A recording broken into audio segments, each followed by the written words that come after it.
Bien, hermanos, buenas tardes. Con la ayuda de nuestro Padre Celestial, a través de su Espíritu, vamos a continuar esta tarde el tema que hemos estado compartiendo a lo largo de la mañana, esperando, hermanos, que lo que vamos a compartir ahora, que está directamente relacionado con el Nuevo Testamento y precisamente con las profecías acerca del tiempo del fin, podamos llegar a entender la importancia que tiene la restauración del verdadero nombre revelado en la Sagrada Escritura para poder formar parte de su pueblo. Porque recuerden, hermanos, la promesa es: mi pueblo conocerá mi nombre. Nosotros hemos sido llamados a formar parte de ese pueblo, hermanos. Y vamos a ver en esta tarde, hermanos, algunas cosas muy importantes creo que hallamos en la Sagrada Escritura. Hace 3 años tuve la oportunidad de estar visitando Guatemala y alguna parte de México también. En Guatemala tuve la oportunidad de estar por diferentes lugares.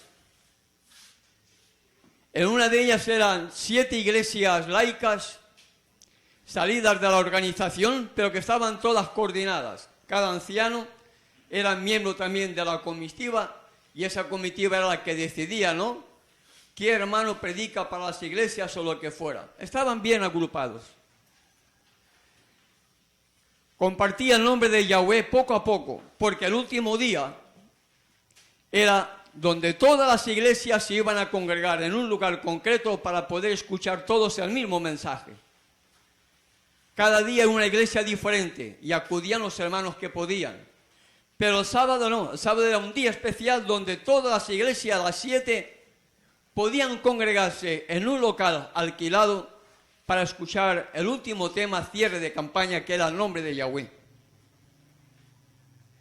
Allí estaba yo desarrollando el nombre de Yahweh, pero yendo ya para ese lugar, el hermano que me acompañaba pone la radio adventista de la ciudad de Totonicapán. Así se llamaba el lugar donde estaba en Guatemala. ¿Cuál es mi sorpresa y la sorpresa del hermano? Mucha mayor, que el pastor estaba mencionando Yahweh. El pastor adventista mencionando el nombre de Yahweh. A mí me sorprendió porque era la primera vez que escuchaba de un pastor adventista usar el nombre de Yahweh. Y el hermano más todavía me mira y me dice: hermano, ¿está predicando el mismo nombre que usted nos quiere enseñar? Digo: hermano, está en la Escritura. ¿Pero por qué no nos lo enseñan? Digo: no lo sé, esto tendrá que preguntarle a su pastor y a su iglesia el por qué no enseñan el verdadero nombre.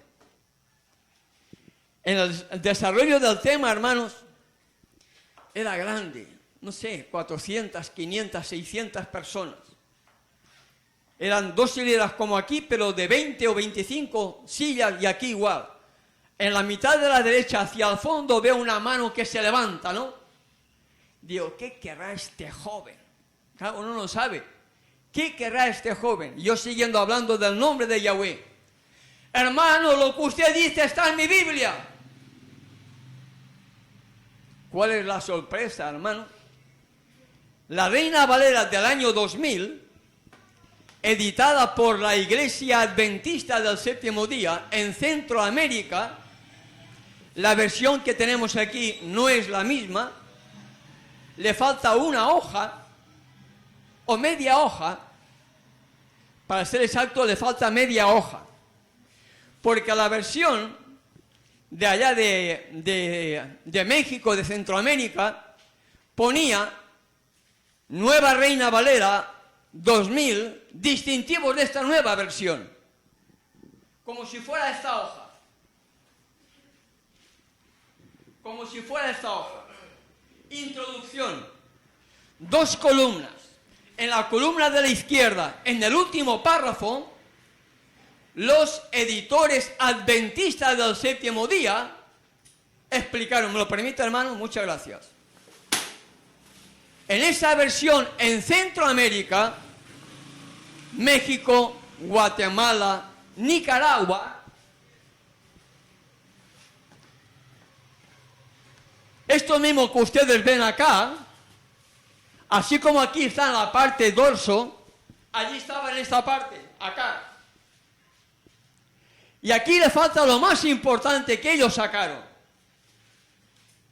Pero mirándolo así, aquí, en este párrafo, la Iglesia Adventista puso no más razones para usar el nombre de Jehová, porque Jehová no expresa nada. No les miento, hermano. Mi error fue no comprar esa versión, porque yo pensaba que esa versión la podíamos conseguir en Argentina. Cuando yo llego a Argentina me encuentro con la versión, pero no con ese párrafo. Pero sí que lo escaneé, por si fallara, lo escaneé y lo tengo en mi computadora. Los adventistas llegaron a publicar: el nombre de Jehová no expresa nada. ¿Por qué digo esto? Gracias, hermano Romano. ¿Por qué digo esto, hermano? Porque la iglesia lo sabe. La iglesia lo sabe, hermano. La iglesia no puede ser tan ignorante en no saber estas cosas. El problema es cómo decir a la feligresía que ahora el nombre de Jehová no expresa nada, cuando la misma iglesia lleva años después de la muerte de Elena de White mencionando el nombre de Jehová. El nombre de Jehová, dicho por los mismos adventistas del séptimo día, no expresa nada. Elena White sabía el nombre, hermano. Elena White sabía el nombre por varias razones. Era profeta. Tenía que conocer su nombre. Segunda, en la época en que ella vivió, la Iglesia Católica no tenía tanto poder como tiene ahora en América del Norte o en el mundo entero. Ella no usaba una Reina Valera. Ella aconsejaba en su época la versión King James. Hoy la King James está también manipulada. Pero en su época no, hermano, porque la Iglesia Católica no tenía el control sobre las sociedades bíblicas unidas que tiene ahora. Pero el movimiento adventista, hermano, sabe el nombre. El problema es aceptar o no aceptar. Ese es el dilema. ¿Será o no será? Esta mañana hemos estado abriendo y compartiendo el Viejo Testamento. Hoy vamos a ver, hermano, profecías que están directamente relacionadas para el tiempo del fin, que nos tienen que dar un toque de atención para salir de tanta confusión que la Iglesia Católica nos ha metido. Para ello, tenemos que ver también que Hechos capítulo 3, versículo 17, nos dice que por ignorancia el Creador nos ha perdonado. En nuestra ignorancia Él nos ha perdonado. A partir de ahora, al que sabe hacer lo bueno y no lo hace, es pecado. Pero como también estábamos compartiendo en el almuerzo, no vayan a pensar que ya automáticamente el nombre de Yahweh y de Yeshua va a salir de los labios. No. Es posible que cueste un tiempo. Pero cada vez que ustedes van a mencionar el nombre de Jehová, de Señor o Dios, se van a dar cuenta y se van a acordar. Uy, mencioné lo que no tenía que mencionar. Perdóname. Y dame poder para que de mis labios no salga palabra que no significa realmente lo que tú deseas que expresemos. Y cuando menos nos demos cuenta, hermanos, esos nombres van a desaparecer de nuestra mente, e inclusive para cantar de nuestros labios saldrán nombres que tanto el Padre como el Hijo puedan aceptar, frutos de gloria y de alabanza que puedan salir de nuestros labios cuando realmente entonemos y pronunciemos los nombres que nos han sido revelados a través de la Sagrada Escritura. Abrimos ya el libro de los libros, hermanos. Y vamos a hacerlo en Juan, capítulo 5, verso 39. Un versículo que conocemos todos de memoria, ¿verdad? ¿Qué dice Juan 5:39, hermanos? ¿Seguro que dice escudriñar? ¿No dice ten la Biblia en la biblioteca llena de polvo? ¿Dice eso? Muy bien, hermana Raquel, escudriñad las Escrituras, porque a vosotros os parece que en ellas tenéis la vida, y ellas son de mí. Juan 5:39 lo sabemos de memoria. Pero ¿y el versículo 40? Sin leer, sin leer, sin leer. Ahí está, hermano. Muy bien, hermano. Nosotros sabemos 5:39 y a veces el 5:40 lo olvidamos. No queréis venir a mí para que tengáis vida. Cuando el Salvador dijo escudriñad las Escrituras, ¿a qué Escrituras estaba haciendo referencia? ¿Por qué, hermano, las antiguas? Muy bien. El nuevo no estaba, hermano. Cuando el Salvador dijo al pueblo de Israel, y nos dice a nosotros ahora, que ese es el gran problema. Pensar que aquello fue dicho para aquella gente, cuando es para mí. Él dice, escudriña el Viejo Testamento. Porque en el Viejo Testamento vas a encontrar la vida eterna. Porque ellas son las que dan testimonio de mí. En el Viejo Testamento, hermanos, vamos a encontrar el verdadero Evangelio. Porque no puede cambiar del Viejo al Nuevo Testamento. El Salvador dijo, escudriñad las Escrituras del Viejo Testamento, porque a vosotros os parece que en ellas tenéis la vida eterna y ellas son las que dan testimonio de mí. Cuando el Salvador vino aquí a la tierra y se enfrenta con aquellos dos varones que iban de camino de Emaús, ¿de qué les hablaba? ¿Del Viejo Testamento?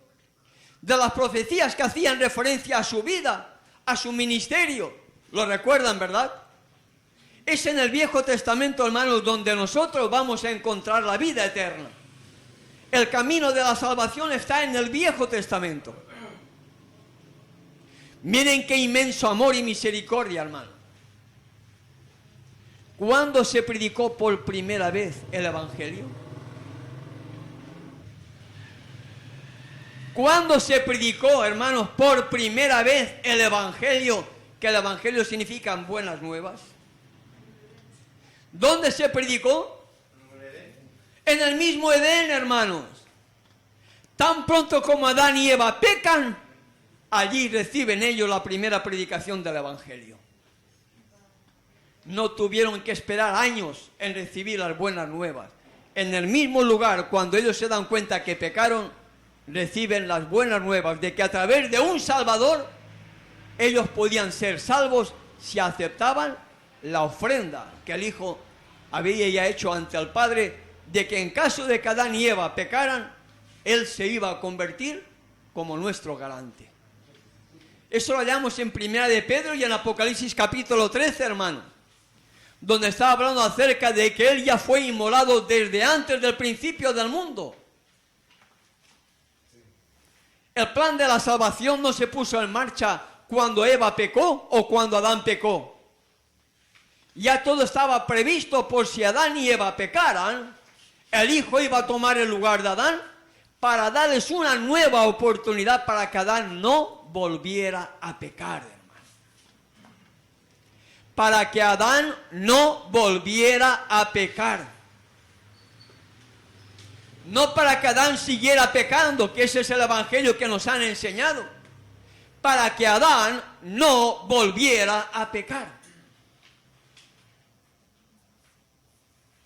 Porque las ofrendas que se ofrecían por causa del pecado eran pecados cometidos como, hermanos, voluntariamente o involuntariamente.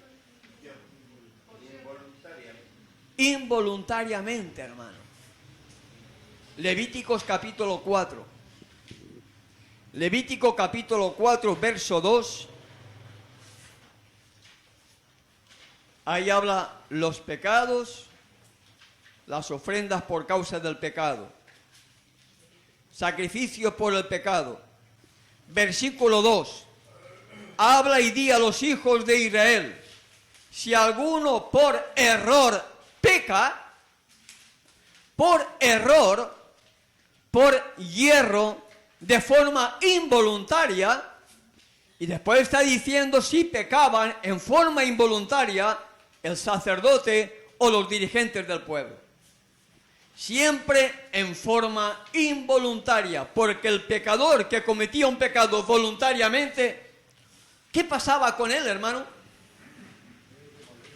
Era muerto, moría, lo apedreaban. ¿Por qué?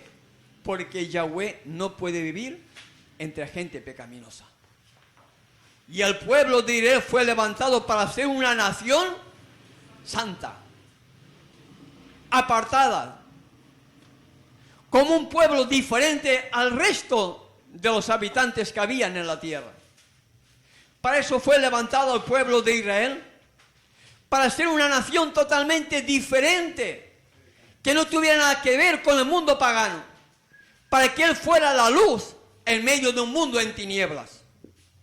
Ahora yo pregunto, ¿para qué fue levantado el movimiento adventista? ¿Para seguir siendo pecadores? Eso es lo que nos han enseñado. Eso es lo que nos han enseñado, hermano. Que seguiremos siendo pecadores hasta que venga el Salvador. Pero como un verdadero adventista, hemos sido llamados a ser ¿qué cosa? ¿Mas vosotros sois gente pecadora? No, hermano. Linaje escogido, real sacerdocio, nación santa, pueblo santo, pueblo apartado, apartados del pecado, de los deseos carnales, apartados del mundo. ¿Para qué, hermanos? ¿Para qué? Para que anunciéis las virtudes de aquel que nos llamó de las tinieblas a su luz admirable. Si yo sigo siendo pecador y sigo cometiendo pecado, ¿ustedes creen que voy a ser luz en este mundo de tinieblas? Ustedes me dirían, predican muy bien, pero eres un gatica. Por eso a veces no hay conversiones, hermano, porque la gente no ve en aquel que dice ser pueblo de Elohim en la tierra, no ve los frutos de un verdadero arrepentimiento y de conversión. Y no estoy juzgando a nadie, hermano. Estamos hablando del Evangelio para que si hay algo que corregir, podamos corregirlo con la ayuda del Creador para formar parte de esa nación escogida, de ese pueblo escogido, para que anunciéis las virtudes de aquel que nos llamó de las tinieblas del pecado a su luz admirable. Como el Israel de antaño, nosotros debiéramos ser una nación totalmente privilegiada, hermano. Yo me gozo, hermano, de ser adventista del séptimo día, lo digo de verdad, hermano. A pesar de que hay tanto prejuicio en el mundo contra el adventista, quizá por el mal testimonio, cuando yo puedo digo, yo me identifico como adventista del séptimo día por el mensaje que el pueblo recibió. Por el mensaje, no por el testimonio, ni por creer hoy en una iglesia que está en la apostasía. Por el mensaje. Porque hemos sido la única iglesia, hermanos, el único movimiento que recibió lo mismo que recibió Israel cuando sale de Egipto. Lo mismo, hermano. Espero que un día podamos compartir la similitud entre el Israel de Egipto, rumbo a la tierra prometida, con el movimiento adventista desde 1844 hasta hoy. Perfecto. Lo mismo, hermano. Los mismos fracasos. La misma experiencia. Lo mismo. Por lo tanto, somos el pueblo. De ese pueblo, dice Isaías, un remanente será salvo. No una iglesia entera. No un grupo entero, un remanente. Y un remanente podemos ser todos nosotros. ¿Por qué no? El Creador no cuestiona a nadie, hermano. ¿Saben, hermanos, que la decisión de la salvación la tenemos cada uno de nosotros? ¿Sabe, hermana Maribel, que usted decide con su vida lo que quiere hacer, vida eterna o muerte? ¿Sabe, hermano Nilo, que usted decide qué va a hacer con su vida? Ya el Salvador lo hizo todo. Él ya lo entregó todo. El Padre ya lo hizo todo, entregó a su Hijo unigénito. Ahora depende de mi decisión, hermano. Depende de nuestra decisión personal qué queremos hacer con nuestra vida. ¿Vida eterna o muerte? Porque el Padre ya lo hizo todo, entregó a su Hijo. El Hijo murió por culpa nuestra. Ahora yo decido a quién quiero servir.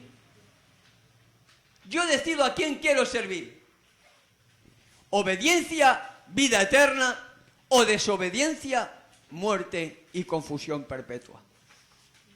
Y en este tiempo en que vivimos, muy cercano al fin de nuestro tiempo de gracia, nosotros debemos tomar serias medidas para saber hacia dónde queremos ir. Nuestro tiempo de gracia puede terminar en cualquier momento, hermano. Un paro cardíaco, un accidente en la carretera, cualquier cosita. Un resbalón en la ducha, caes, te desnucaste, moriste. El tiempo de gracia terminó. Si yo muero en pecado, lamentablemente me habré perdido, porque conozco la verdad. Y como adventistas, supuestamente creo que debemos conocer la verdad, que el pueblo adventista fue levantado para ser una nación diferente a las demás. Tan diferente para que podamos anunciar las virtudes de aquel que nos llamó de las tinieblas a su luz admirable. Hemos leído en Juan 5:39, escudriñad las Escrituras, ¿verdad? Porque a vosotros os parece que en ellas tenéis la vida eterna, y ellas son las que dan testimonio de mí. Veamos ahora, hermanos, Hechos de los Apóstoles, capítulo 26. El apóstol Shaul está recordando la experiencia de su conversión. Hechos 26, versículo 14. Está recordando su propia experiencia de conversión. Y habiendo caído todos nosotros en tierra, oí una voz que me hablaba y decía en lengua hebrea: Saulo, Saulo, ¿por qué me persigues? Una cosa te da voces contra la vida. Amén. Muchas gracias. En lengua hebrea. En lengua hebrea, Pablo nunca pudo haber escuchado Pablo. Porque Pablo no es hebreo. Por eso dice Shaul, Saulo. En lengua hebrea, así es. Así consta en la Escritura. Pero Pablo no es hebreo. ¿Entienden? En lengua hebrea, él se presenta, el Hijo se presenta: yo soy Yahshua, a quien tú persigues. ¿No le dijo yo soy Jesús? Porque en lengua hebrea Jesús no existe. ¿Saben lo que significa Jesús en lengua hebrea? No se asusten. La palabra Jesús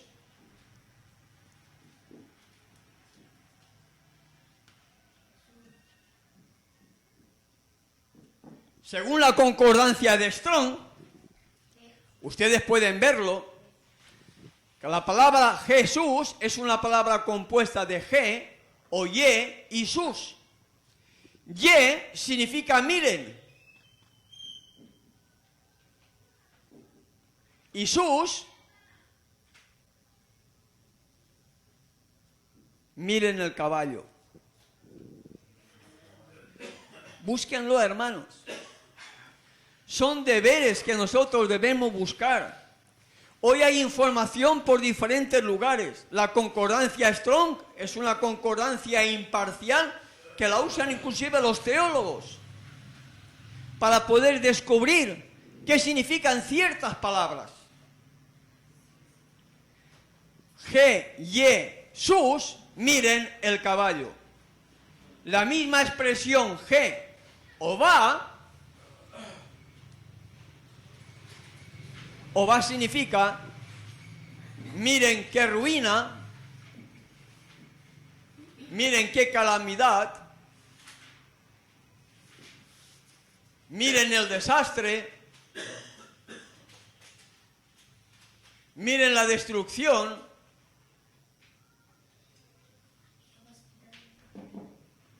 Eso es lo que significa la palabra Jehová o Jehová. Eso ustedes lo pueden ver, hermanos, para que vean que lo que aquí estamos compartiendo es algo que está a disposición de cualquiera de nosotros. Entonces el Salvador dijo: escudriñad las Escrituras. Pablo dice en 2 de Timoteo capítulo 3 verso 16 que esa Escritura fue inspirada ¿por quién? Cuando Pablo dice que toda la Escritura fue inspirada por Elohim, ¿a qué Escritura estaba haciendo referencia él, hermanos? Muy bien. ¿A qué versión? ¿A la original? A la versión original que él tenía en su poder. Esa versión era la inspirada. Los escritos de él fueron inspirados en lengua hebrea. El Apocalipsis fue inspirado, el original, en la lengua que el pueblo de Israel conocía. Y esa escritura es la que fue inspirada, útil para enseñar, para redarguir, para instruir en justicia, a fin de que el hombre de Elohim sea para toda buena obra. La escritura original. Pero hoy ya no tenemos versiones originales. Ya no tenemos versión original. Y el mismo Salvador, cuando revela el Apocalipsis, en el capítulo 22, lanza una advertencia, versículos 18 y 19, lanza una advertencia contra aquel que quite o añada algunas de las cosas que están escritas en este libro. ¿Verdad que lo recuerdan? Aquel que quite o añada, caerán las plagas sobre él, y Elohim quitará su nombre del libro de la vida. Ante tan tremenda advertencia, hermano, ante tal tremenda amonestación, que el mismo Salvador dice a Juan y a nosotros: nadie puede quitar nada de lo que ha sido escrito, porque todo fue inspirado por el verdadero Espíritu de Elohim. ¿Quién pudo haber cambiado? ¿Quién pudo haber cambiado pasándose por encima del Creador del universo, pretendiendo ser superior al Creador, diciendo además que son infalibles? Y como este hombre ahora dice que la Iglesia Católica es la única que tiene poder y facultad para enseñar la Biblia e interpretarla. ¿Quién creen ustedes que ha tenido el valor de añadir y de quitar algo de lo que el Creador dijo que nadie quite, ni añada, ni nada, porque su nombre también lo quitaré del libro de la vida? Y cuando nosotros estudiamos el libro de Apocalipsis, vemos el tremendo mensaje que tenemos que dar. Sí, hermanos, nosotros tenemos un tremendo mensaje que dar. Y no es un mensaje de paz ni seguridad. Pero nos han acostumbrado a dar un mensaje de paz y seguridad. Ahora ya no se predica la verdad. Ya no se predica el mensaje del tercer ángel. Ya no se predica nada. Mensaje tan evangélico que la Iglesia Adventista ya no tiene poder para predicar. ¿Por qué? Porque dejó de ser el remanente.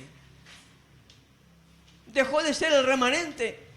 Dejó de ser el pueblo escogido para formar parte de ese grupo que forman parte de la Babilonia moderna, que es la madre de las rameras, y es una hija más, lamentablemente. Ya no podemos seguir callados, hermano. Hay un mensaje que tiene que darse al mundo entero. Ese mensaje está dentro del concepto de evangelio eterno, ¿verdad? Vi volar por el medio del cielo, ¿a quién? A otro ángel, a otro mensajero, que tenía, ¿qué cosa? El evangelio eterno. ¿Para qué? Muy bien, para predicarlo a los moradores de la tierra, a toda nación, tribu, lengua y pueblo. Y sin embargo estamos callados, el movimiento adventista por lo general, no predicando este evangelio, no predicando la verdad. Y este evangelio dice que tiene que ser predicado a los moradores de la tierra, a toda nación, tribu, lengua y pueblo. Y dentro de ese mensaje del evangelio eterno hay tres, hermanos, tres mensajes. Primero, temed a Elohim y dadle, porque a la hora de su juicio ha. Y adorad, ¿a quién? Hay que adorar a Yeshua. Hay que adorar al Hijo, Padre e Hijo. Adorad a aquel que hizo el cielo, la tierra, el mar y las fuentes de las aguas. Un mensaje que nosotros tenemos que proclamar al mundo para que el mundo vuelva otra vez a escuchar el último mensaje de amor y de misericordia. Hay un juicio, hermano. Nosotros hemos sido llamados a ser atalayas. Séfora me dice, ¿y qué es atalaya? Bueno, atalaya es ser centinela. ¿Y qué es ser centinela? Cuando alguien está en guerra, en los cuarteles de mi época, había unas garitas donde el soldado estaba puesto como centinela para impedir la entrada o salida de alguna persona, inclusive del mismo campamento. Si en la época de guardia la ronda venía, el sargento venía y te pillaba durmiendo, te podían llevar al calabozo. En época de guerra, consejo de guerra y posiblemente muerte por haber dormido. Hoy nosotros hemos sido llamados a ocupar ese lugar. Eso lo tenemos en Ezequiel capítulo 3, versículo 16 en adelante. La labor de la atalaya. Si yo dijera al impío, el impío morirá, pero tú no le amonestas del pecado que ha cometido el impío, su sangre demandaré sobre ti. Él morirá por su pecado, pero su sangre caerá sobre ti. Pero si tú amonestas al impío y el impío sigue pecando y muere, el impío morirá por su pecado, pero tú habrás librado tu alma porque la amonestaste. ¿Verdad? Después dice, si el justo se apartare de su camino, si el justo se apartare de su justicia, de su lealtad, de su obediencia, y cometiere pecado, nosotros como centinela tenemos que amonestarle con espíritu de mansedumbre para que él vuelva otra vez al camino de la justicia. Porque si no amonestamos, él morirá por su pecado, pero su sangre caerá sobre mí, porque yo no amonesté al justo cuando justo dejó de ser justo y se volvió pecador. Ahí está en Ezequiel capítulo 3, hermanos, versículo 16 en adelante. Y como centinelas, como atalayas, tenemos que amonestar al impío para que el impío deje de ser impío. Para que el impío deje de pecar. Para que el impío acepte a su Salvador como Salvador personal. Para que el impío deje de ser lo que era y se una al pueblo que Yahweh tiene hoy en la tierra, su pueblo, su remanente, para poder preparar un pueblo que esté bien dispuesto para recibirle. Este mensaje, hermanos, recae sobre cada uno de nosotros la responsabilidad de proclamarlo. Vi volar por el medio del cielo a otro mensajero que tenía el evangelio eterno para predicarlo a los moradores de la tierra, a toda nación, tribu, lengua y pueblo. Pregunto, hermanos, ¿toda Guadalupe ya escuchó el Evangelio? Es posible que en algún momento se diera algo, pero ¿y la cantidad de gente que está viviendo nueva? La cantidad de gente que escuchó una vez pero nunca más volvió a escuchar. No lo digo por ustedes, lo digo en términos generales como movimiento adventista del séptimo día, hermano. Porque nos hemos acostumbrado a lo más fácil, cuando la misión nuestra no es nada fácil. Es predicar las virtudes de aquel que nos llamó de las tinieblas a su luz admirable. Es proclamar el Evangelio de las buenas nuevas. Es predicar el triple mensaje angelical, que el segundo mensaje dice, ¿ha caído quién? Babilonia. ¿Y qué significa Babilonia? ¿Confusión? No, yo ya me salí de la Iglesia Católica. ¿Está bien? Yo ya me salí de la Iglesia Grande. ¿Está bien? Yo ya me salí de la Reforma. ¿Está bien? Pero hay confusión en nuestra mente. ¿Hemos salido totalmente de Babilonia? ¿O todavía hay mucha confusión aquí? Posiblemente haya mucha. ¿Por qué? Porque es tanta la información que la Iglesia Católica nos ha metido, que para limpiar nuestra mente, hermano, tiene que costar tiempo. Y cuesta. Pero tenemos que empezar. Tenemos que empezar, aunque sea poco a poco, tenemos que empezar. Para seguir limpiando nuestra mente de toda esa confusión que dice el segundo mensaje, ha caído Babilonia. ¿Y el fuerte pregón cuál es, hermano? A veces decimos que el fuerte pregón es el fuerte pregón que van a escuchar los de fuera. ¿Y los de casa? ¿Y los de dentro? ¿Y el movimiento adventista no tiene que escuchar el fuerte pregón para salir? Sí, hermano. Cuando los apóstoles recibieron el Pentecostés, ¿por dónde empezaron ellos a predicar? ¿Por los de fuera o los de la casa? ¿Por Jerusalén? ¿Por Judea? ¿Por Samaria? Y después al resto del mundo. Pero tenían que empezar ¿por dónde? Por la casa. Hoy el mensaje igual, hermano.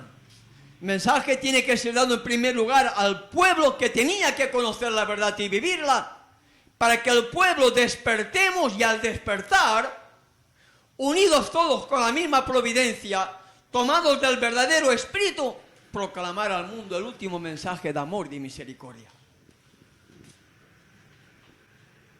Salid de ella, pueblo mío. Babilonia la grande, la madre de las rameras y abominaciones de la tierra. Babilonia, ha caído Babilonia. Pero esa Babilonia del Nuevo Testamento, ¿qué nombre recibe en el Viejo? ¿Qué nombre recibe en el Viejo Testamento la Babilonia del Nuevo Testamento? ¿Cómo se le conoce a esa misma institución religiosa en el Viejo Testamento? ¿Cómo lo desglosa el capítulo 7 de Daniel? ¿Qué nombre le da? Cuerno pequeño. ¿Qué haría ese cuerno pequeño? Daniel 7:25, hermanos. Hablará palabras a los santos del Altísimo y pensará en cambiar y serán entregados en su mano tiempos y medios. Ahora yo pregunto, hermano, ¿qué es lo que la Iglesia Católica no haya podido cambiar? A veces nos fijamos simplemente en que cambió los tiempos y la ley. Pues dice, hablará palabras contra el Altísimo. Pregunto, ¿qué es lo que no ha cambiado la Iglesia Católica? todo lo que ha podido cambiar, lo ha cambiado. Comentábamos también esa charla después del almuerzo, una charla agradable, hermano. Tabernáculo. A ver, Lupe, ¿qué significa tabernáculo para ti? ¿Cómo dice la Biblia tabernáculo? ¿A qué se refiere la Escritura cuando menciona tabernáculo? Muy bien, al santuario. Hermanos, al santuario, la Iglesia Católica nos ha metido una palabra, tabernáculo. Una palabra compuesta de taberna y de culo. Haciendo referencia al santuario. Yo pregunto, ¿qué significa taberna? El lugar donde va la gente a tomar, ¿verdad? Y estamos desarrollando este tema, y aunque es una palabra desagradable, es una palabra normal, porque así es. Culo es la parte de atrás del ser humano. Al santuario, la Iglesia Católica le puso tabernáculo. A la morada de Yahweh en la tierra, la Iglesia le puso tabernáculo. Y nosotros nos hemos dirigido al tabernáculo sin pensar en lo que significa esta palabra, cuando es la morada de Yahweh entre el pueblo, el santuario. Pregunto, ¿qué es lo que no ha cambiado la Iglesia Católica, hermano? ¿Qué es lo que no ha hecho la Iglesia Católica? Ha hecho tanto que por eso los hebraístas tienen recelo contra todo lo que tiene que ver con cristianismo. Porque ellos saben que la Iglesia Católica ha pervertido todo, inclusive el vocabulario. Y ellos no quieren saber nada con los cristianos porque piensan que los cristianos estamos influenciados por la Iglesia Católica en todos los aspectos, y es verdad. Yo no digo que tengamos que cambiar de vocabulario o de idioma, ¿no? Pero sí que tenemos que reconocer dónde y hasta dónde nos ha engañado la Iglesia Católica Apostólica Romana. Hablará palabras contra el Altísimo, a los santos del Altísimo quebrantará y pensará en cambiar. Cambió la Escritura, hermano. ¿Puedo leer algo? En 2 Tesalonicenses 2:4 dice: nadie os engañe en ninguna manera, porque no vendrá sin que antes venga la apostasía y se manifieste el hombre de pecado, el hijo de perdición, el cual se opone y se levanta contra todo lo que se llama Dios o es objeto de culto. En este caso sería Elohim, ¿no? Tanto que se siente en el templo de Elohim como Elohim, haciéndose pasar por Elohim. Así es, hermano. Él es infalible. Ellos han hecho lo que han querido, hermano. Han hecho lo que han querido. Nosotros tenemos una versión manipulada por la Iglesia Católica, hermano. ¿Saben por qué tengo yo esta Biblia? Vieja, pero para mí es de gran valor, hermano. Son años de estudio, no la puedo abandonar. Donde hay anotaciones. Pero hay algo que cuando yo la compré no me di cuenta. La compré porque vi que era bien. Tiene broche, tal cual. Va a estar bien. Esta.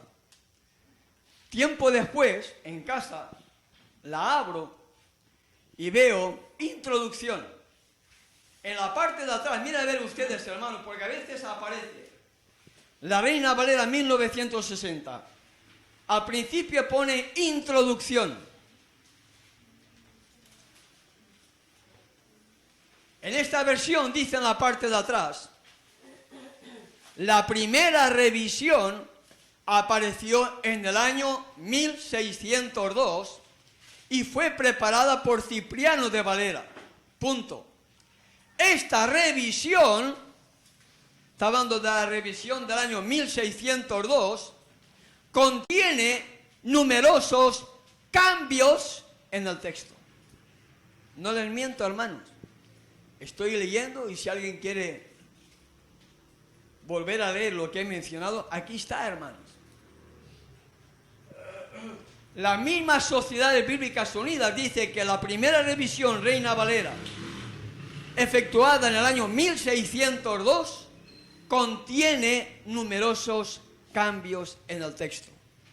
Y usted dirá, ¿cómo es posible? Saben, hermanos, que hay 2 citas de Elena de White donde ella confirma de que cuando habían pocos ejemplares, la mano humana cambió para adaptarlas a la tradición de aquella época. Esas 2 citas, hermano, usted las puede encontrar. Historia de la Redención, página 410 y 411, y Primeros Escritos, 220 y 221. Cuando habían pocos ejemplares, la mano humana la cambió. Ahora yo pregunto, hermano, si Elena de White confirmó que cuando habían pocos ejemplares de la Sagrada Escritura, la mano humana la cambió, pregunto, ¿qué es lo que no habrán hecho con sus escritos cuando habían pocos ejemplares? ¿Qué es lo que no han hecho con sus escritos cuando los han tenido allí bajo su poder decenas de años y cuando salieron, ya salieron posiblemente manipulados? ¿Por qué? Porque la historia se tiene que repetir, hermano. La misma apostasía del pueblo de Israel tiene que aparecer en el tiempo del fin. Y para mí esta apostasía tan importante que ha leído el hermano Franklin va directamente dirigida a la apostasía del movimiento adventista. Porque es la que prepara la segunda venida del Hijo del Hombre. Y hoy la apostasía está dentro de ese movimiento adventista. El anterior presidente mundial jesuita, hermano, él se estudió en una universidad católica. ¿Qué aprendió? ¿Aprendió el mensaje adventista o aprendió cómo infiltrarse dentro de la iglesia para hacer que la iglesia apostate más de lo que ya estaba? Hay citas de Ellen White, hermanos, escritas en su época, donde ella dice la verdadera apostasía dentro de la iglesia. Ella misma ya lo dijo. No sé si he compartido con ustedes unas citas de Elena de White donde hacen la referencia de la apostasía e inclusive hermana de la caída a Babilonia. Ya en su época ella ya lo dijo. La apostasía, hermana de la caída a Babilonia. Y esta apostasía nuestra, hermanos, debe preparar la segunda venida del Hijo del Hombre. Y para preparar la segunda venida del Hijo del Hombre, yo tengo que proclamar al mundo el triple mensaje angelical para que el mundo deje de ser idólatra. Para que el mundo escuche la verdad. No que el mundo se vaya a convertir, hermano. No vayamos a pensar que todo Guadalupe cuando escuche el mensaje va a venir acá, convertido. Eso no es. La misión es predica. Y el Espíritu traerá a quien tenga que venir. Pero la misión nuestra no es convencer a nadie. La misión nuestra es predicar. Ser pescadores de hombres. Y para ser pescadores de hombres tendremos que morir a yo, como murió Pedro, como murió Juan o como murió el apóstol Shaul. Para ser pescadores de hombres, deja lo que tengas, ven y sígueme. Ven y sígueme. Hermanos, cuando el maestro de Galilea, el predicador de los predicadores, el maestro de los maestros, cuando le dijo a Pedro, Simón, sígueme, hermanos, ¿cuál era la actitud en ese momento de Pedro?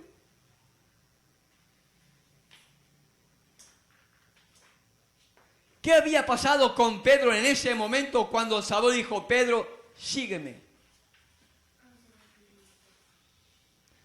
Hermano, tenía una gran cosecha de peces. Había pescado, hermano, las barcas se hundían. Tenía dinero. Tenía poder adquisitivo para seguir viviendo. Y en aquel momento de riqueza, el Señor dice, Pedro, deja eso, ven y sígueme. ¿Qué hizo Pedro? No, espérate. Voy a vender la pesca, voy a sacar dinero y con el dinero voy a mantener a mi familia. ¿Dijo eso? Lo dejó, hermano. ¿Tenía familia Pedro? Tenía familia. Esposa tenía, porque tenía suegra. ¿Tenía familia que mantener? Tenía familia que mantener. ¿Le faltó un plato de comida a Pedro? ¿Le faltó un plato de comida a la mujer? No, hermano. Porque el Creador suple las necesidades de su pueblo. No vayan a pensar en forma arrogante, hermano. Una vez no teníamos dinero en casa en Argentina, pero nada de casa. Nosotros vivíamos por fe y vivíamos de las pequeñas ofrendas que recibías, sobre todo de fuera, porque de Argentina nada. Y no llegaba el dinero, hermano. Mi mujer es testigo. No llegaba el dinero. Y mi mujer seguía cocinando como cada día. Yo pasaba y a la mano izquierda, ahí en la puerta del armario, y ahí mi mujer donde guardaba la comida. Yo desde cuando miraba y la comida ahí estaba. Y pasaba un día, pasaban 2 y la comida ahí estaba. Y pasaban 3, no sé si pasaría una semana o 2 semanas, la comida ahí estaba. Mi mujer me decía, cariño, voy a tener que ir a trabajar porque no llegan recursos. No, cariño, tú no tienes que ir a trabajar, tú estás viviendo por fe y para fe, trabajando para la causa, y tú no tienes por qué ir a trabajar. Hay que seguir manteniendo fe y cuando el Creador crea oportuno, el dinero va a aparecer. Pero cariño, no hay cariños, cariño, hay que tener fe. Pasaron los días, una llamada telefónica de España. Hermano, te mando un dinero por Western Union. Ya puedes ir a buscarlo. ¿Qué pasó, hermanos, al día siguiente? Mi mujer tuvo que ir a comprar al día siguiente, hermano. Ahí está de testigo mi mujer. Tuvo que ir a comprar el día siguiente, hermano. Pero la prueba de la fe la tuvimos que pasar. No una vez, 2 veces recuerdo. La otra era para pagar una boleta de $100 y pico. Y a punto de cortar la luz, creo que era, ya no sabía, o la luz, o el teléfono, la luz, ¿no? Ya no se habían advertido que nos iban a cortar la luz. ¿Qué vamos a hacer? Otra llamada telefónica. Hermano, te mando justo para pagar la luz, hermano. Justo, dije a mi mujer, cuando dice cambio, cariño, justo para pagar la luz. Pero uno tiene que pasar la prueba, hermano.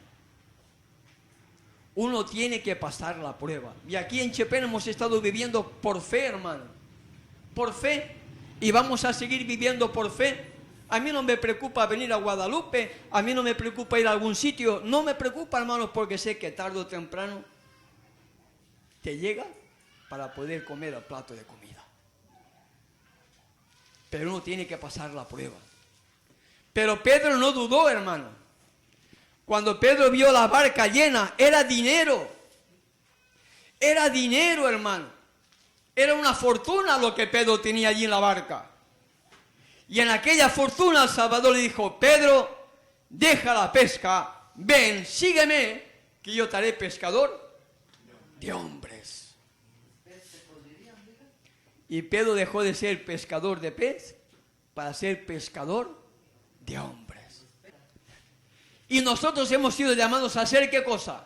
Pescadores de hombres, hermano. No para echar la red de la barca, sino para echar la red del Evangelio y que la gente escuche las buenas nuevas de que hay un Salvador que nos quiere quitar de la carga del pecado porque quiere ser nuestro Salvador. Las cuerdas de amor, dice Oseas 11:4. quiere ser nuestro Salvador, hermano. Y ese Salvador es el que tenemos que dar al mundo. Un Salvador que tiene poder. Porque Pablo dice, no me avergüenzo del Evangelio. ¿Por qué? Porque es poder de Elohim para la salvación a todo aquel que cree, hermano. Yo creo en ese Evangelio, hermano. Creo en ese Evangelio que tiene poder para convertir a un pecador en un hijo de Elohim. Porque el propósito del Evangelio es ese. Rescatar al pecador para que sea una persona justa, obediente a través del Salvador, reciba su justicia para poder vivir junto al Padre y al Hijo por toda la eternidad. Y ese es el mensaje que tenemos que dar, hermano. Ese es el mensaje. No hay otro mensaje que podamos dar. La Biblia está manipulada, es verdad, pero aún estando manipulada, hay evidencias de que al escudriñar, buscar, comparar verso con verso, hallamos la verdad para este tiempo del fin. Manipulada, lo dicen los mismos editores, lo dijo también Ellen White. Pero veamos ahora la palabra glosario. Al final de la Biblia, hermanos, hay una sección que dice glosario. En la pesita, en esta no la tengo, pero en esta sí. Por lo general está en todas las versiones, o en la mayoría. Reina Valera en la mayoría. Busquen la palabra Jehová. Glosario, busquen la palabra Jehová.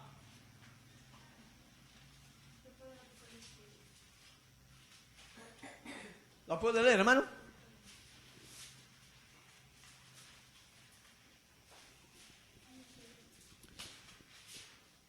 Nombre personal de Dios en el Antiguo Testamento. En el hebreo primitivo, que carecía de vocales escritas, las consonantes son Y, H, B y H. Por respeto dejó de pronunciarse y en su lugar se leía Adonai, el Señor. Para recordar esto al lector, los rabinos le pusieron las vocales E, O y A, solo como contraseña, cuando inventaron un sistema de vocales escritas para el hebreo. En los medios cristianos empezó a leerse desde fines de la Edad Media con esas vocales y así resultó la forma latinizada Jehová, de donde viene Jehová. Los hebraístas han llegado al acuerdo general de que la pronunciación original debe haber sido Yahweh. Su significado se asocia con la idea de ser o existencia. Yo soy el que soy. Sí. Gracias, hermano. YHWH, Yahweh. Así se lee Yahweh. Yo soy el que soy. Pero ¿cuándo empezó a usarse el nombre de Jehová en lugar de Yahweh? ¿Cuándo? ¿A fines de cuándo? De la Edad Media. Los editores dicen el mundo cristiano. El mundo cristiano no fue, hermano, fue el mundo católico. Fue la Iglesia Católica que lo cambió. El creyente no tenía por qué cambiar nada, porque el creyente no tenía ningún poder para cambiar. El creyente lo único que hacían es fotocopiar, imprimir poco y repartir a escondidas. No tenía ningún poder para cambiar. Fue la Iglesia Católica que a fines de la Edad Media cambió Yahweh por Jehová y hoy nosotros seguimos con Jehová en lugar de Yahweh.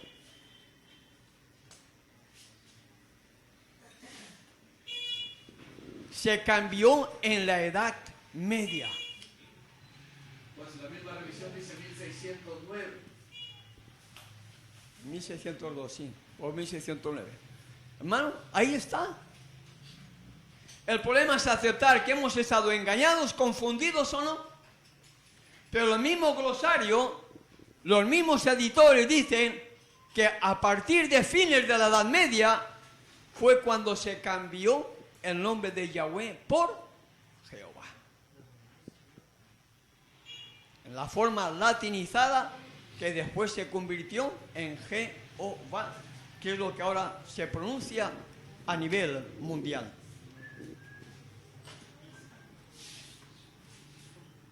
Abrimos el Evangelio de Juan,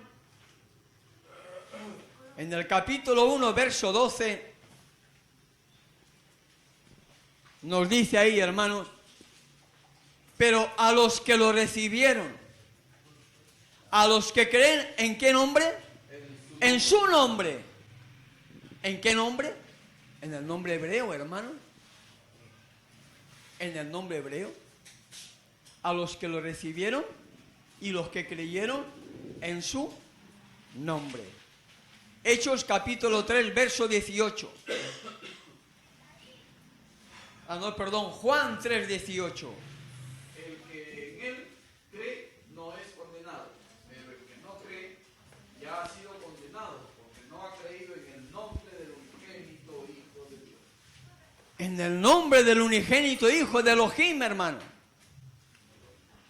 El que no cree ya es condenado. ¿Por qué? Porque no ha creído en el único nombre del unigénito Hijo de Elohim. Jesús en la cruz dijo Eloí, Eloí, lama sabactani. ¿Sería así? Elohim, Elohim. Dios mío, Elohim mío, ¿por qué me has abandonado? Eso es lo que significó Elohim. El Hijo dice al Padre, Elohim mío. Versión católica, Dios mío. Elohim mío, ¿por qué me has abandonado? La Escritura habla claramente, hermanos, en cuanto a la importancia del nombre. El que cree en Él no es condenado, pero el que no cree ya está condenado, porque no ha creído en el nombre del unigénito Hijo de Elohim. Y no está hablando de Jesús. No está hablando de Jesús, hermano. Está hablando del nombre que la gente no quiere aceptar. La restauración de los verdaderos nombres sagrados de Yahweh y de Yeshua. Yo soy el que soy. Yeshua, Yahweh, salvación. Yo soy tu Salvador. Eso es lo que significaría Yeshua. Yo soy tu Salvador. Porque Él es nuestro Salvador, hermano. Él es nuestro Salvador. Una profecía para el tiempo del fin. Malaquías capítulo 4, verso 2. El último libro del Viejo Testamento. Malaquías capítulo 4, verso 2.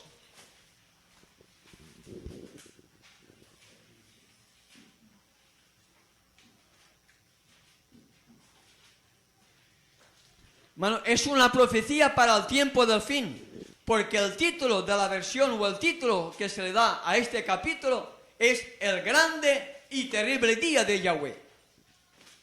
Y allí en Malaquías capítulo 4, verso 2, podemos leer lo siguiente.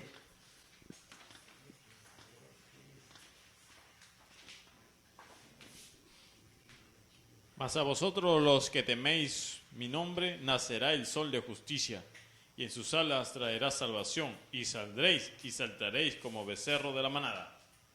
¿A quiénes, hermanos? Los que temen en su nombre. A los que temen su nombre. Una profecía para el tiempo del fin, la importancia de entender su nombre. Hechos 2, versículo 21. Y acontecía que todo el que invoque el nombre del Señor será salvo. ¿Pero qué Señor? ¿Qué Señor, hermanos y señores Baal? Si estamos leyendo que todo aquel que invoque el nombre de Yahweh será salvo,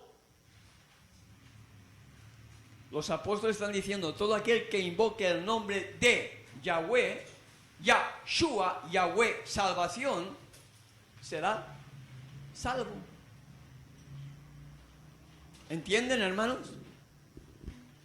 Hechos 2, 21, vuelve otra vez a la importancia del nombre. Segunda de Timoteo 2, versículo 19. Segunda de Timoteo 2, verso 19.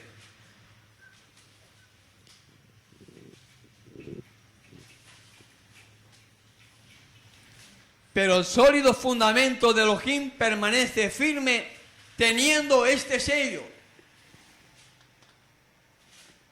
Señor, ¿verdad? Yo diría Yahweh. Yahweh conoce a los que son suyos. Y apártese de iniquidad todo el que invoque, ¿qué nombre? El nombre de Yahweh o de Yeshua. Todo el que invoque el nombre restaurado, apártese de iniquidad. ¿Apártese de qué? De pecado. Porque cuando uno entiende la importancia de esto, el propósito que tiene el Padre juntamente con el Hijo es que lleguemos a reflejar su carácter, hermanos. Que salgamos de tanta confusión que la Iglesia Católica nos ha metido para que podamos ser parte de ese pueblo especial, de ese linaje escogido, de ese real sacerdocio, de esa nación santa. Y unas profecías, hermanos, seguimos para el tiempo del fin. Todo esto tiene que ver con el nombre. 2 profecías para el tiempo del fin, hermano. Mateo 10, 22.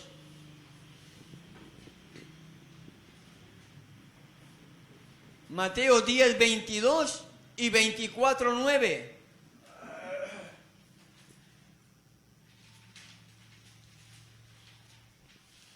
Mateo 10, 22 dice, y seréis aborrecidos de todas las gentes por causa de ¿qué?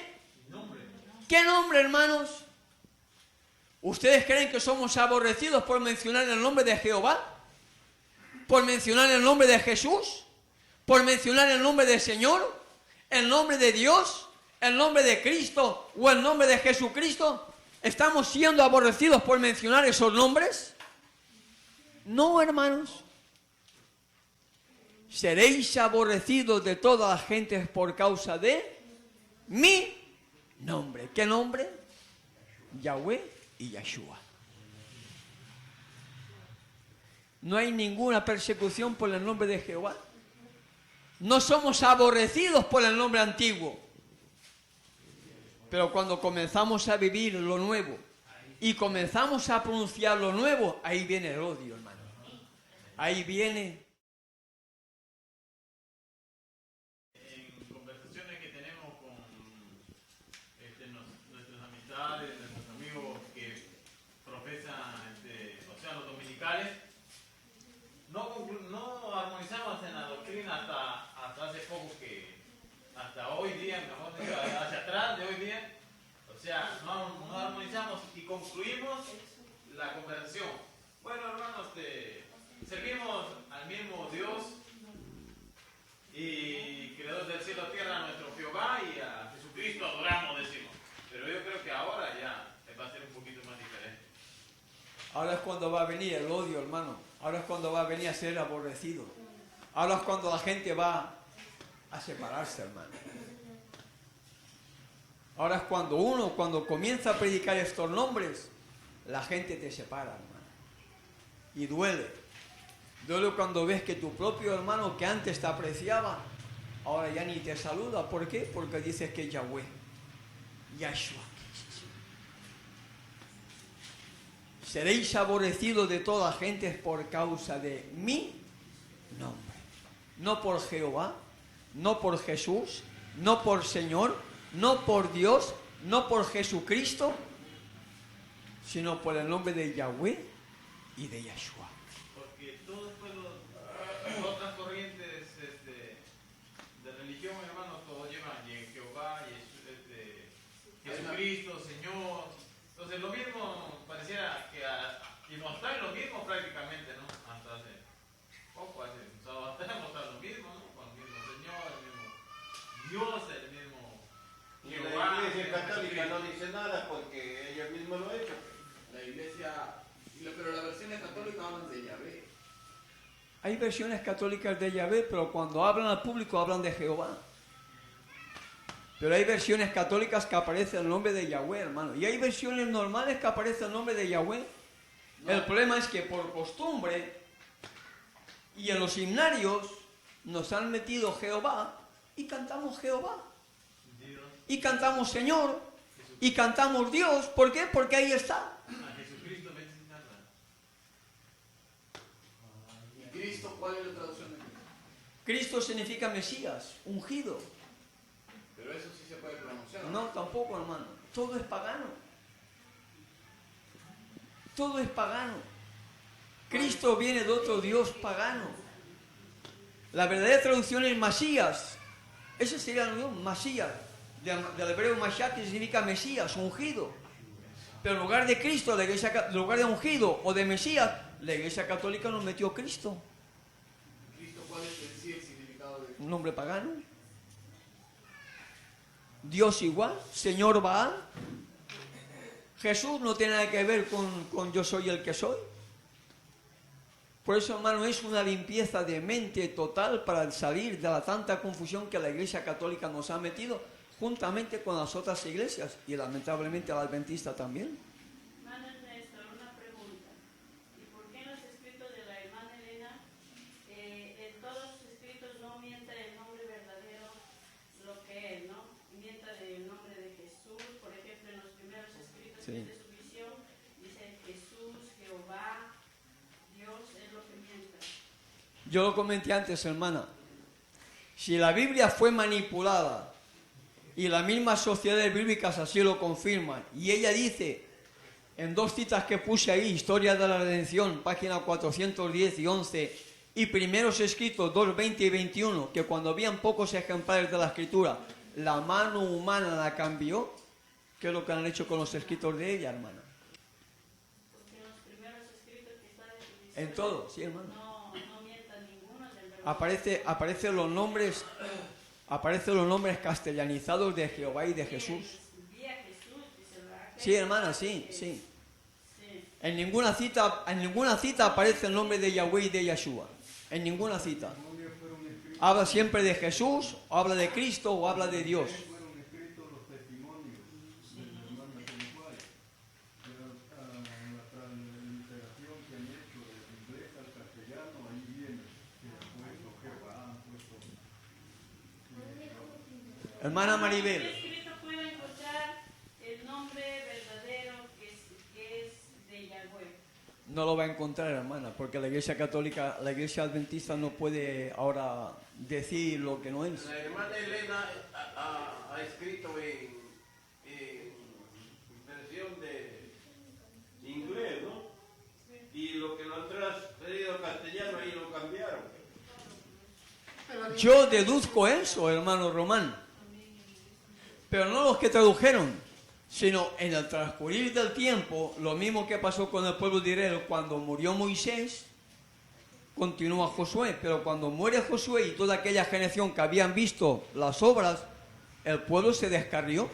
Después de la muerte de Ellen White, ¿qué es lo que nos han hecho los fideicomisarios que han sido infiltrados por los jesuitas? Hermano, nosotros hemos visto cómo en Argentina el conflicto de los siglos ha sido guillotinado. No sé si fue en el año 2005, salió la orden de que ciertos párrafos que estaban dirigidos contra el catolicismo tenían que desaparecer de la versión del conflicto de los siglos. Y la Iglesia Adventista cortó. ¿Qué es lo que no pueden hacer con el nombre? Si la Iglesia Católica tampoco desea que nosotros entendamos el nombre, hermano. El problema, hermana Maribel, es aceptar o no aceptar. Esa es la única. ¿Qué dice la Escritura? ¿Qué dice las Sociedades Bíblicas Unidas? ¿Quién cambió el nombre de Yahweh por Jehová? Los cristianos a fines de la Edad Media. Yo diría los católicos, porque los cristianos no tenían poder para cambiar. Le voy a decir algo, hermana. No sé si mi mujer lo escuchó. Estábamos en el mismo lugar, en Guatemala, en Totonicapán. Estábamos dando unas conferencias en vivo y en directo por 2 emisoras de radio y por un canal de televisión. Nadie sabe cómo allí estaba el canal de televisión dando las conferencias. Nadie había llamado, hermano. Nadie había llamado. Pero cuando los directores van al canal de televisión para pagar, porque uno pensaba, habrá llamado fulanito, el otro habrá llamado menganito, nadie había llamado. Cuando van allá dicen, mire, yo recibí solamente una llamada telefónica. De tal día a tal día, de tal hora a tal hora, ustedes tienen que estar en el Salón Municipal de Totonicapán para dar unas conferencias de la Biblia. Dice el dueño, le dijo a los encargados, yo no pregunté nombre de quién, yo no pregunté nada, porque cuando es una cosa así, primero viene y se paga y se hace un contrato. Llamaron por teléfono y os mandé al técnico para allá. Ustedes vienen acá, si ustedes no me llamaron, yo no sé quién llamó. No, nosotros no lo hemos llamado, nosotros nos sorprendió ver el canal de televisión. Habíamos hecho compromiso con las 2 radios, pero con el canal de televisión no. Fruto de aquella conversación es que cuando yo estaba predicando, un adventista, amigo del dueño de este canal de televisión, le dice, quita ese programa, porque están mencionando nombres que son paganos. ¿Qué es eso de Yahweh y de Yahshua? El dueño tenía amistad con una mujer católica y le comenta, no, ese hombre está diciendo la verdad. En la Biblia aparece el nombre de Yahweh y el hijo es Yahshua. Ese hombre tiene la verdad, no lo quite, está diciendo la verdad. Mientras están hablando los encargados de las conferencias con el dueño del canal de televisión, le da un librito escrito por un pastor o escritor evangélico. No lo pude leer porque estaba leyéndolo en hermano y no me atreví a decirle, déjamelo hermano que me voy. Pero él lo estaba leyendo y el dueño le dijo a ellos, he leído este libro. La versión original está en poder del Vaticano. Lo que tenemos son copias. La versión original la tiene el Vaticano, escrito por un periodista, escritor evangélico. ¿Cómo lo pudo saber él? Hay fuentes para saberlo, hermano. Lo mismo que David Jalot escribió acerca de la muerte de Juan Pablo I, que fue envenenado a los 30 o 33 días, y escribió un libro denominado En el nombre de Dios, donde él desglosa allí todo lo que pasó con Juan Pablo I, inclusive con su muerte. ¿Por qué no puede alguien investigar dónde está escondida la versión original de la Escritura? Claro, hermano, la Iglesia Católica tenía poder para hacerlo. Si desde la entrada de Constantino el Grande en el poder ya prácticamente empezó la corrupción dentro del mundo creyente, lo que había en aquella época, la Iglesia Católica pudo haber asumido el poder y controlarla. Y después permitir sacar copias de acuerdo a lo que ellos permiten escribir. ¿Sabe, hermana Maribel, que yo no puedo editar una Biblia?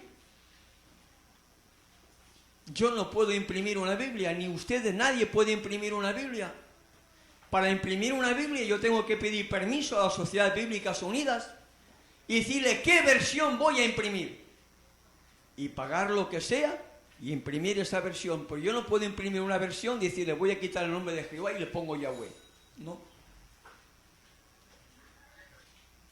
Pero no se puede imprimir cualquier versión de la Escritura porque está controlada, hermano. ¿Quién lo controla? La Iglesia Católica Apostólica Romana. Y la Iglesia Católica no permite que haya fluidez para imprimir Biblias que tengan el nombre de Yahweh o lo que fuera. Es lo mismo que donde dice, y estaba en el Espíritu en el día del Señor. Hay versiones que aparece domingo. ¿No lo han visto? Sí, yo tengo. La Iglesia Adventista, hermano, regalando una versión que dice, yo estaba en el Espíritu en el domingo. El día domingo. ¿Por qué? ¿Quién lo ha manipulado? ¿Los cristianos? No, las Sociedades Bíblicas Unidas, la Iglesia Católica. ¿Para qué? Para apoyar el domingo en lugar del sábado. Las Sociedades Bíblicas Unidas no son libres, no son independientes. Ese es otro error. Ellos pertenecen al Concilio Mundial de Iglesias, hermano. Ellas son miembros del Concilio Mundial de Iglesias, y el Concilio Mundial de Iglesias está controlado por la Iglesia Católica. Ellos hacen lo que la Iglesia Católica quiere, hermano. De repente al comienzo han sido libres, pero ahorita... Posiblemente al comienzo sí. Posiblemente al comienzo, pero después de la presión católica, el mundo cae, hermano. Lo mismo que cayó la Iglesia Adventista. En primer lugar era totalmente independiente. Pero cuando tienen aquella reunión con un tal Martin, ahí la iglesia dejó de ser secta, fue reconocida y aceptada como iglesia, pero dejó de ser lo que antes era, perseguida para ser una hija más de la Babilonia caída. Tiempo del fin, hermano. Mateo 10, 22 y 24, 9. Seréis aborrecidos de todas las gentes por causa de mi nombre. Concluyo con dos cosas más, hermano. Apocalipsis capítulo 14, verso 1. Las características que van a tener los 144.000. Pero yo pregunto, hermano, si es que realmente estuviéramos vivos, porque nadie sabe si vamos a estar vivos o muertos, pero vamos a suponer que estamos vivos, ¿nos gustaría formar parte entre los 144.000 o no, hermanos? ¿Nos gustaría o no? Amén. Porque si estamos vivos y no formamos parte entre los 144.000, nos hemos perdido. Luego vi, y aquí que el Cordero, ¿quién es el Cordero? Yeshua. Estaba de pie sobre el monte de Sión, y con él la cantidad de 144.000, los cuales tenían escrito ¿qué nombre? Jehová, Jesús, Señor, Dios, Cristo. Tenían el nombre del Padre y el del Cordero escritos ¿dónde? En la frente. En la frente, hermano. El carácter del Padre y el carácter del Hijo van a tener los 144.000. Porque en la frente simboliza el carácter. Nuestra mente con el nombre tiene que cambiar, hermano. Con el nombre, nuestra forma de ver la vida tiene que cambiar, hermano. Porque el nombre representa el carácter. Y los 144.000 van a tener el nombre del Padre y el del Hijo escritos en la frente, que está directamente relacionado con el carácter, con nuestra forma de pensar, con nuestra forma de vivir, con nuestra forma de hablar, con nuestra forma de ser diferente. Diferente, hermano.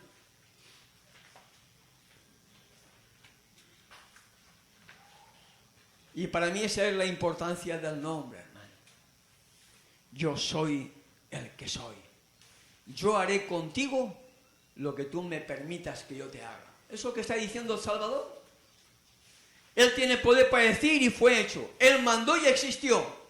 Él tiene poder, hermanos, para quitar nuestra mente toda la confusión babilónica y hacer una nueva criatura para la honra y la gloria de su nombre. Ahora ¿estoy dispuesto yo a permitir que Él lo haga? Y concluyo. Si acepto el nombre del Padre, acepto el nombre de Yahweh y acepto el nombre de Yeshua, entra de lleno el bautismo, hermano. Aquel que dice que se bautiza en el nombre del Hijo puede ser salvo. El que creyere y fuere bautizado, ese será salvo. El que creyere ¿en qué? En el nombre del Hijo. En el bautismo del único nombre bajo el cielo dado a los hombres en que podemos ser salvos. En el único nombre. No hay más, hermanos.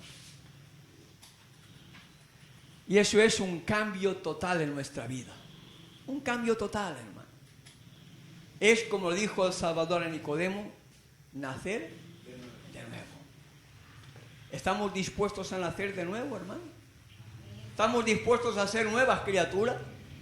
¿Estamos dispuestos a permitir que el verdadero Espíritu de nuestro Salvador comience ahí a pulir nuestros defectos de carácter, que como un buen alfarero comience a barrer, comience a limpiar, comience a romper, y como un buen escultor comience a quitar las asperezas que pueda haber de nuestros caracteres y nos haga unas nuevas criaturas para la honra y la gloria de su nombre. Estamos dispuestos, hermanos, a humillarnos y a aceptar. Oh Yahweh, enséñame tu palabra y dame poder para que la pueda vivir conforme a tu voluntad. Que confíe en tu Hijo Yeshua como mi único garante de salvación, para que todo aquel que en Él crea tenga vida eterna. Estamos dispuestos, amados hermanos, amigos y amigas que estamos aquí ahora reunidos, a iniciar este pacto de compromiso con el Creador del universo, para que todo aquel que cree en ese nombre pueda ser salvo. Estamos dispuestos a aceptar su voluntad. Para eso estamos, hermanos, para ayudarnos, para alentarnos. Pero aceptar el nombre implica también el bautismo en el único nombre bajo el cielo dado a los hombres en que podamos ser salvos. ¿En el nombre de quién? En el nombre de Yeshua. Que nuestro Padre Celestial, juntamente con su Hijo, hermano, sigan derramando bendiciones sobre este grupo para que podamos seguir avanzando, sigamos progresando en el conocimiento de la verdad. Y como dice también el apóstol Pedro, que la palabra profética es como la luz de la aurora, que va aumentando cada día hasta que el día es perfecto y pueda alumbrar en el mundo entero. Así sea también nuestra vida, que vayamos creciendo espiritualmente conforme a su voluntad, siendo nuevas criaturas, alumbrando un poquito más, para que podamos convertirnos en esas palabras que pronunció el Salvador: vosotros sois la luz del mundo. Es mi deseo y oración, hermanos, para todos y cada uno de nosotros.